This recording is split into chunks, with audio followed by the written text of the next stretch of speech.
Good morning, and welcome back to Daily Dhamma, a letter to our children. Today is March 6th, and our reading is Variation 2, The Poisoned Disciple. But Master, it sucks to be me. We all think it sucks to be you, Malunkyaputta. In fact, it sucks hearing about you, so we're not going to talk about you, we're going to talk about the solution, said the Buddha. The Eightfold Path is the solution.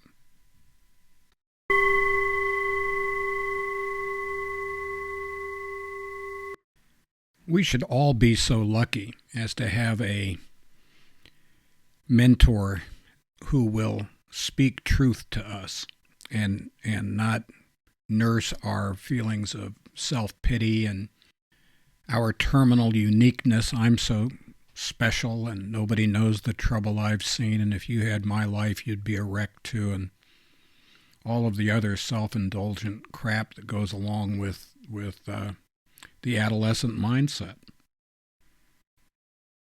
People have sad stories, no doubt, and this is not poo-pooing or minimizing the tragedies that have befallen many folks, but we believe that the biggest problem in our life is us.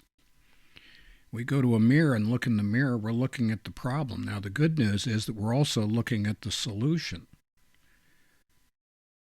We have it within our means to change our attitude, to adjust our angle of approach, to look at things from a new point of view, to straighten out our intentions, and to be of service to our fellow people. We can do that if we want to, or we can just settle down and take a nice warm bath in self-pity tears. The choice is ours. But isn't that blaming the victim? Well, I don't know. I guess you could look at it that way if that's what you wanted to do. We'd prefer to look at it as empowering people to take charge of their own lives. And that's always a good thing, in our opinion.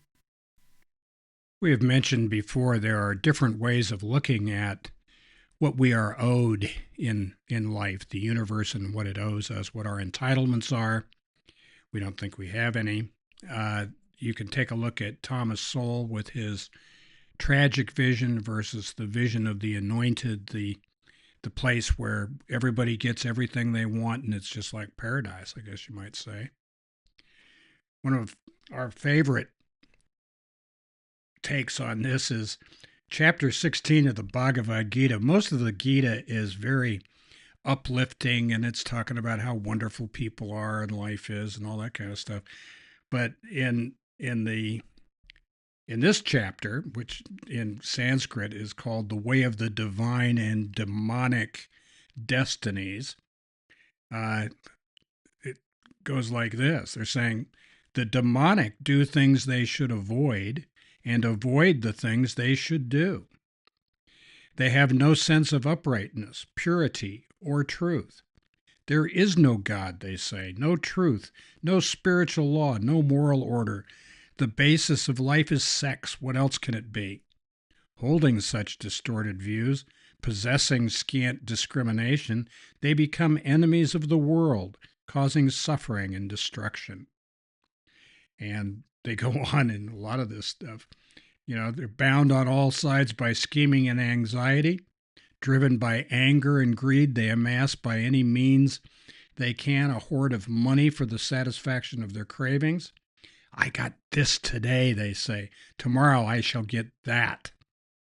This wealth is mine, and that will be mine too. I have destroyed my enemies. Am I not godlike? Well, knock yourself out, Chief. Self-important, obstinate, swept away by the pride of wealth, they ostentatiously perform sacrifices without any regard for their purpose. Egotistical, violent, arrogant, lustful, angry, envious of everyone, they abuse my presence, that's Krishna's, within their own bodies and the bodies of others.